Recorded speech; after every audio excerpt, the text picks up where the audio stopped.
Welcome to Real Women Stories. Today we are talking about running a business, but with your daughter.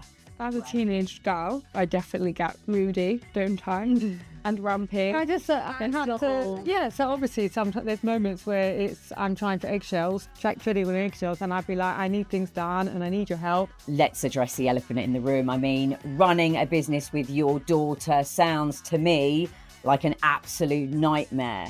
But we are going to be exploring how one mother and daughter has made their business work. The more you ask them, the more they'll not want to tell you or respond. It's got to be, it's got to be in their time, and that's okay. Everything gets done, and then the more respect you give them, the more respect you get it back. This is Real Women Stories. We are going to be speaking to Claudia and Coco. They run a business called Rock Your Style. And for anybody watching, I have a number of beautiful hairbands behind me. For those of you who aren't, you can take a look on YouTube. However, Claudia and Coco set up a business during the pandemic to create handmade headbands. Their idea of creating this business was because obviously we were all on Zoom at the time. We couldn't get our hair done. So they came up with an idea of making ourselves feel fabulous, glamorous, even though we weren't wearing makeup and our hair was all going grey. And their journey just intrigued me. And I even bought a couple of hairbands myself. So I kind of got what they were selling. They're selling their passion, they're selling their creativity, and the detail that they go into with making their hairbands is just astronomical. And I really wanted to explore their relationship on how these two, mother and daughter, how do you navigate running a business together? Like, what inspired them? What challenges did they face? Have they faced any challenges? So let's get into the interview. So, Claudia, you're here with your lovely daughter, Coco.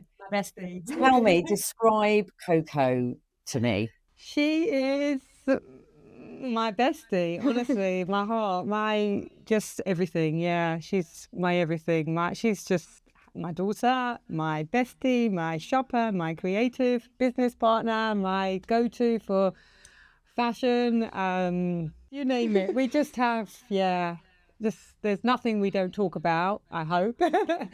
I hope I'm always here for you. She knows that. And just, she's the best gift. Being a mama to you has been everything. It's a pleasure, honestly, to be around. Maybe not so good at emptying the dishwasher or, things like that. But she is just a joy and an inspiration, and just happy. I've actually never had to nag you to go to school or do homework or anything like that. That was always easy. It's just fun and fun, just permanent fun. Might sing a little bit too loudly around the house. Like quite everyone. No, certainly not quite. And Coco, explain mum. I think personality and interests, and your mum is my inspirational role model. So she's always been creative and funky and unique, and she's just herself and caring and kind. She's always looking out for everyone. You always put everyone first. I think that's always been a big priority of yours. And she's fun and she's quirky. The thought of, I think I've said before, running. Yeah. The thought of running a business with my daughter, who I love with all my heart. Like, what's like the raw kind of undercurrent? Like, what's it really like? As a teenage girl, I definitely get moody, don't I? And rumpy. I just so obviously sometimes there's moments where I'm trying for eggshells, treading with eggshells, and I'd be like, I need things done and I need your help, and he's getting that message across to her. But it was never. Occasionally there'd be a wad of fabric and piles outside your room or near the sewing machine as a hint saying, can you do this for me and get that done by I've done that, haven't I? And then it's fine. Yeah, but It's more. So you still had that mother-daughter kind of role where you know. I mean, obviously, Coco, you were passionate about the business, and what you wanted to do. But I think as mums, we still have a role to play, don't we? And as you say, sometimes we nag. Like, was there? I don't have to nag much, but she's a good girl. But it's normal human life, isn't it? There's so many other things to always do. But Can you remember any moment, any challenging moment? Because I think it's more that if someone's thinking about doing this, that if you did have a challenging moment, it would help them understand how they would approach a teenage daughter when you're running a business together. Like what? it's just clear communication. Yeah. If I had an event coming up and she knew all along what needed to be done and what. And I think you're quite good at understanding now the moment of my life I'm being at uni and like other priorities at the same time. I think I've never wanted to push her away from. I'm just trying to carry on and embrace what we both love doing. Yeah, because it's always been something we both wanted to do. So I think that shares. It's never me asking you to do it. It's you. You know, there's plenty of times I'm like, well, you know, she's in here and making away or this or that, or she's at the sewing machine. Maybe getting sidetracked, wanting to do something else or make something else. That it will just be little things like that. Like, hang on, we need to focus on. I've got to get these done. I've got to get these out, or you know, I've got to get these labels done for this shop. Or it's more that. Yeah, that's and what website stuff because I'm not great with all of that. I'm learning still daily, and you've shown me loads. It's the bit of having the patience as well to teach that. It's just understanding each other, but to be honest, we're pretty cool in that. Yeah, quite. You know what's going on. Yeah, I'm not a stressy person at all. If I've got lots to do, I think just not having the pressure there makes it. Yeah. So I'm thinking your approach because you taught in a school and you're a teacher, you kind of understood the psychology behind children. That's definitely helped me as a mum. It's given me the patience that you have to have in a classroom full of, you know, I've been in enough state schools up to 30 children. If you don't have that passion and patience. So it was your approach that you knew how to approach Coco and not put the pressure on her. It was like she would be involved. I know that with both of them. The more you ask them, the more they'll not want to tell you or respond. It's got to be it's got to be in their time, and that's okay. Everything gets done, and then the more respect you give them, the more respect you get it back. So it's always worked well for us. Yeah, I know and the trust and it's the same even with my son. He's amazing. I'm so lucky what he tells me, doesn't tell me. He does everything. But it's giving them that space. It's stupid, but even if you've been out and then you're back, it's like, you might not want to talk or bombard them with questions. You've got to wait for your moment. You've got to judge it. You don't have to have the space at the back. Yeah. Otherwise it's space, balance, communication, key things, respect for each other and being honest. I know how hard it is being a mum. And the thought of running a business with my daughter fills me with absolute fear.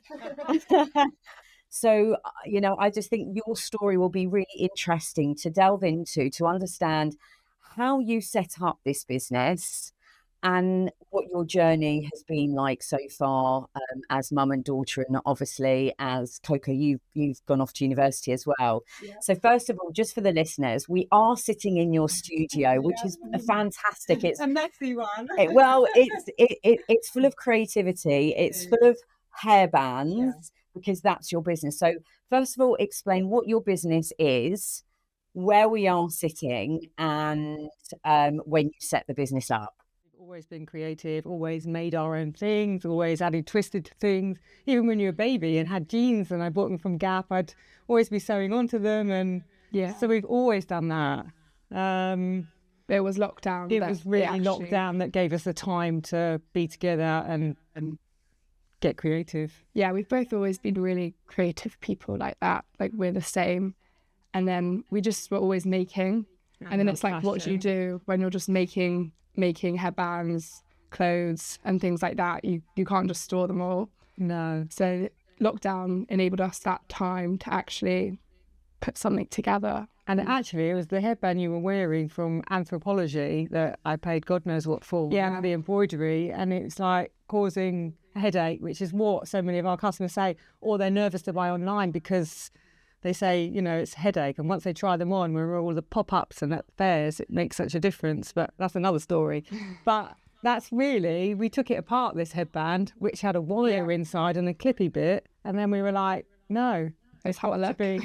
Let's try and sort this out. And then we did. And just, we've always had so much fabric and loved upcycling. You especially love the upcycling, sustainability, and so using what you have in the house. And I don't know, no one would even understand the amount of clothes we ever have. Our wardrobe story is another whole podcast because we love our clothes. I just want to go back, Claudia, because I can't remember you. Obviously, we kind of hang out as teenagers, but obviously our kind of friendship groups were different. Yeah. So, you know, like anyone, we watch each other on social media. Where does your passion for this come from? Was it something you studied at school? Always loved art, always did art and loved all the creative side. Actually very musical, studied the piano and flute to high level and at university. But when I went to university, I actually did teaching, specialised in music and art. Then went into teaching primary school for over 21 years. Loved that, that's my passion. And I was always able to be creative in the classroom. I was head of art and head of music and in all the different types of schools I was in. So that was always, I was always able to do that. It was really COVID. And then when my mum fell ill, that's when I had to walk out the classroom, and I knew, because she had a couple of strokes, I knew I had to teach her everything. And again, that's when this really hit off. And I was like, every time we wear something of our own, everyone's like, oh my God, I love that. Or where'd you get it from? Yeah, we're constantly complimented, aren't we? Only you can wear that or this or that. And it's like, why? You can too. Makes you feel good. And that's really, I was like, actually, I believe in this. We can go ahead and do it. Plus, it helped keep me sane in between looking after my mum when she was ill and just in between being mum. It was our time together as well, wasn't it? It's always, we've never had any issues. She was a good teenager, there's no issues yet. Now I'm learning that she's at uni and she's on a different body clock time to me, and you know, it's up all night and that's different. But I think we've always had the same creative mindset and brain. Yeah. And that's when we've been able to do those sort of things together. Something like a very strong connection. Always. Yeah. Even with our shopping days out, we love a market, we love a vintage shop, we love a charity shop. We love a designer shop, you name it. Isn't it? And plus all the art exhibitions and things like that. Yeah, we've always gone to all of them together. My mum too has always been arty, sculpture. Yeah. It's in the family. Did your mum encourage you to embrace your creativity? She did, definitely. Yeah, and the same as she. Yeah, totally. And when she did fall ill as well, it was my time when I came home, and it was just so hard to switch off from her being unwell. And that's, again, being creative really saved me. Honestly, it sounds nuts, I could cry, but it helped me keep sane. And, you know, when the heart palpitations are going as we're getting older, and the anxiety comes in because you're constantly worrying about children and then adults, and that's a whole nother story for you another day. When you're around your peers, because I speak to a lot of young girls, and the one thing that I notice is that they don't believe in what they believe in themselves, and they underestimate. It's that imposter syndrome, which we know about, but I do think it starts at a really young age. Yeah. Like, how do you overcome that? And do you have friends that you see that go through imposter syndrome? Yeah, I mean, I've always been quite lucky. I've always known what I've wanted to do for such a long time. I've always known what I've enjoyed. A lot of my friends don't know what they want to do. They're just doing a degree. They don't quite know what they enjoy. They don't have hobbies. And I've always kind of known that. And I've always been a bit different to a lot of my friends. And I really have. So even growing up. Like, I've always worn different clothes. I've always been a lot brighter, like just in what I've worn and how I've expressed myself. And that's always obviously been hard. But you've always taught me to embrace that. I've always been a lot taller than all my friends. Like, I do stand out. Gosh, yeah. But Mommy's always taught me to stand up straight and, wear what makes you happy and do what you want to do what you enjoy. Like, a lot of my friends will do various sorts of degrees. I'm the only one who does a creative degree, like out of most of my friends. A lot of my friends, they're all writing essays the whole time. They don't get what I'm doing, how it's the same. It's just in a different concept way. And it is the equivalent, but it's just portrayed in a different way because I'm making things instead of writing things.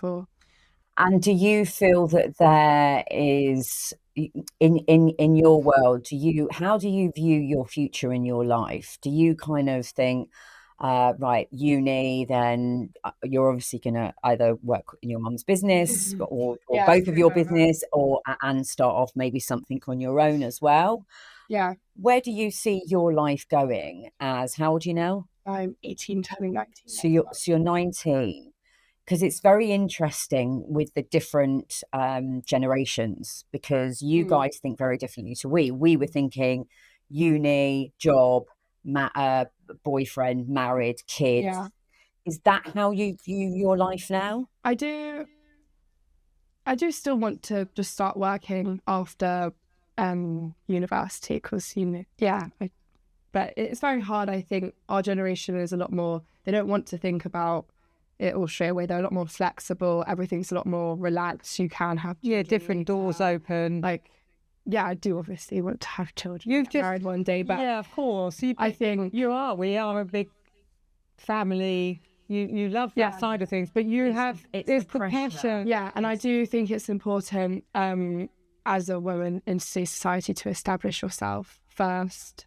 That's what I want to do anyway, and be able to grow myself, do what I enjoy, be successful by myself before I then rely and commit to anyone in that way. So hopefully when I finish uni, I'll be able to get some sort of that makes my heart melt, because that message is what we want to hear for future generation, independent women.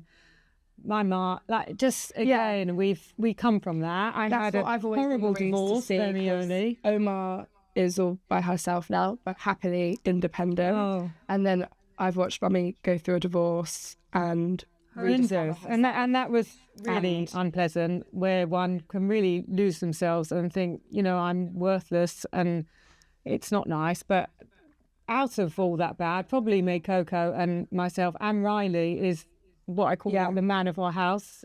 Obviously, we've welcomed Dan, and he's amazing, and I'll be married 10 years already in the summer. But I think that brings us close together. Whether they had to grow up quicker than one, no, I don't think so. But I just think watching Mummy's story and what she's been through is like an amazing role model and example for me to see that it's okay, and just a great. Or it doesn't always work out, but stay positive, keep going. Yeah, and I think especially as women as well. Yeah, I think what was lovely that you said, I want to establish myself first. Yeah, that is so important. It's that's a really powerful comment. You love yourself and your life and your daily living, you can't possibly love anyone else. Yeah, or you always say. Yeah, I do believe that.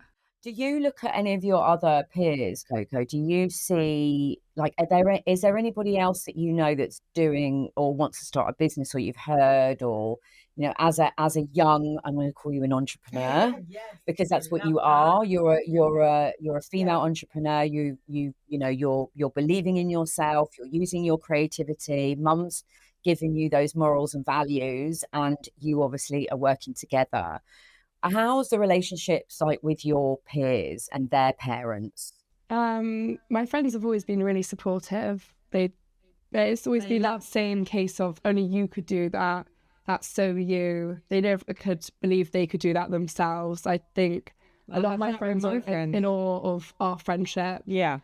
And what we have. So I had that. My sister and I are very close. And then also my sister and I are obviously both so close to my mum, and we always had our days out, and yet our friends were always and I've always did that till we still do it. So What would you say, Coco, to your friends in terms of, their self-belief? Because as I said, you've got a wise head on you, but not everybody's like you, right? Not everyone's like you. My kids are incredible in their own ways, but the confidence I feel isn't there. I feel that the self-belief, they do suffer with imposter syndrome. I know they're both amazing. All three of them are amazing at what they're doing, but it's taking them time to understand themselves, to establish themselves. What would you say to them or to any peers about, your journey and them going, well, that's you, Coco? How would you respond to that? I always try and remind them that there's no rush, there's no timeline for people to know what they want to do, for how life's supposed to look. Everyone's life looks completely different. People are happy in different ways. People enjoy doing different things. And I think it's important for them to know that it does look different to everyone. So for you to grow the business, like where you're going to finish your degree, where do you see this business going? What are your dreams and aspirations? Dreams are to go worldwide, international, viral on TikTok. I really do. And the thing is, honestly, it's so funny because I'll go and post something on TikTok. I'm new to TikTok, but we're getting there. It's like, and I can't believe the difference between that to Instagram even, but I just get excited still every time. I have moments where I just think, I can't believe I've got a post. I can't believe I've got a post, social media. But the love we do get, not from friends, I have to say. It's more from social media friends I've met or other small businesses. I'm learning about different platforms, and I know that, I posted something the other day and it was very personal to me. And I think when you post personal things on Facebook, you get 100 likes or whatever it is. And I think the idea is that, Instagram is slightly less personal because you'll have other people following you that aren't necessarily your friends. You use that as a business. And TikTok, they like all the stories. So you could send. Have you sent any of your headbands to any celebrities? We've done really well with that. We got one to Alison Hammond. Yeah, and then was a nice one. And actually recently, she had a book launch, massive book launch for her new book. She wore it, but we had no idea she was wearing it, and it was a friend of mine. And she messaged me late at night and says, "Is this yours? It's yours." Oh, God. Then I had to take it off the website because it was all going quick. And then it's a difficult one to make, actually. And I remember saying to you, "Coco, you're not here. No, this one takes hours to make." Do you ever video yourself or like making your products? Because I definitely think on YouTube. I constantly saying to Coco, I need to do it more. Every time she gets ready and puts her hair on, I'm like, "Coco, can you do it?" And now that's the only little bit that I might annoy her with now, is because I'll ask her, because she's always getting ready, she's always doing her own TikToks for separate. And I'll be like, "Can you just, even in leads, don't I?" Yeah. But it's time consuming, and I know she doesn't want to be doing it the whole time. Social media is constantly changing, and there's constant new things you have to learn with the TikTok now as well. First, it was just Instagram, how to use Instagram, and then Reels and the actual videos. Yeah, so TikTok, I think TikTok Shop needs to now become available. You've obviously mentioned to me with the YouTube channel, and you're like freaking out. That was a whole nother thing for me to have to learn and do. And actually, I need to be making headbands and hair bows. Well, I'm going on a YouTube course, and I'm happy to share. I think as women, women in business, we should share. And I would encourage anybody as well that's listening, speak to people, share things, don't be afraid, because I think sometimes we do sit back and we're like, oh, if I see someone doing something, if I ask them, they won't want to speak to me, they won't want to share information. But the amount of other businesses and just everybody asks us, Dan, it drives him nuts, but everybody, my DMs can be full up, and emails with asking us, how do we get onto that? Where do we do that? Who do we contact? How did you get a hairband on her? How did you get a hairband on her? Because we've had a lot of influencers, but now I'm kind of pulling away from that, because influencers now, they want serious money. And it might be for nothing. It might be just for a pop on a headband, and then we don't really gain anything from it. So Coco, when you leave uni, Are you going to be working in the business? Are you, what are your aspirations? Well, I'll be able to commit more back to Rock Your Style. I won't be in school, won't be in uni. I will get a job. Please God, you'll get your own job, and I will get a job when I leave uni. Hopefully, be the fashion designer that you want to be able to help us in the business as well. Anything I learn or do, and then I'll still be here to grow and help the business. And I know she will. Wherever she goes, she'll, God knows, end up in somewhere around the world, or who knows. Some people will say they've got no creativity in them, or I'm not creative. But I actually do believe everyone could be creative if they wanted to. Creativity is an emotion, and I think a lot of people detach themselves from emotions because of trauma, right? So we can either embrace that and say, okay, I am feeling, and what do I feel? What is my passion? Or people lock it away and push it away. I think a lot of disassociate exactly, and you guys haven't. You've embraced it, and all these colours and everything that you've been through, you have thrown into this, and it's been your let out. So it's never felt like a job. No, it's always felt this is your. When people say to me, "What do you do?" I'm like, I still find it hard to say. I'm a small business owner, and what do you do? I make headbands and bows. That's I'm like, how can you be earning and doing so well from that? I still feel like I want to say I'm a teacher, but I can't say that. You are a teacher though, because you're Coco, and you're teaching yourself these skills. And it's nice to have challenges as well, like even with the whole social media and things. I do find it challenging, but we're learning. Right? It's our generation anyway. It's like, my poor mum has to learn to use. Sometimes she can't click the FaceTime button, can she? Yeah. Or they've had to learn so much, whereas the ones growing up now, it's their second nature to them, isn't it? Is there a message that you could give to a midlife woman, a young female at university, a mother and daughter? Yeah, I think it's just important for everyone to find what they enjoy doing, what makes them happy, and to channel that, and then just remember the importance of family, because it can't be done without support of family. And obviously we are family, and we're the ones supporting each other. And I think everyone's always looking for what's out there. You need to just take a look what is in front of you, what you've already got, and embrace that. It was quite funny. On my way here to do this episode, I was listening to the Mel Robbins Let Them Theory audio in my car, and it was really interesting how she talks about relationships and dynamics and releasing control. And the whole idea of her theory of let them is to allow the other person to be who they are. And if they do make mistakes, you just allow them to make those mistakes. You can't save somebody. So it's all about letting that other person be who they are, have their own integrity. But, the theory is also about letting me.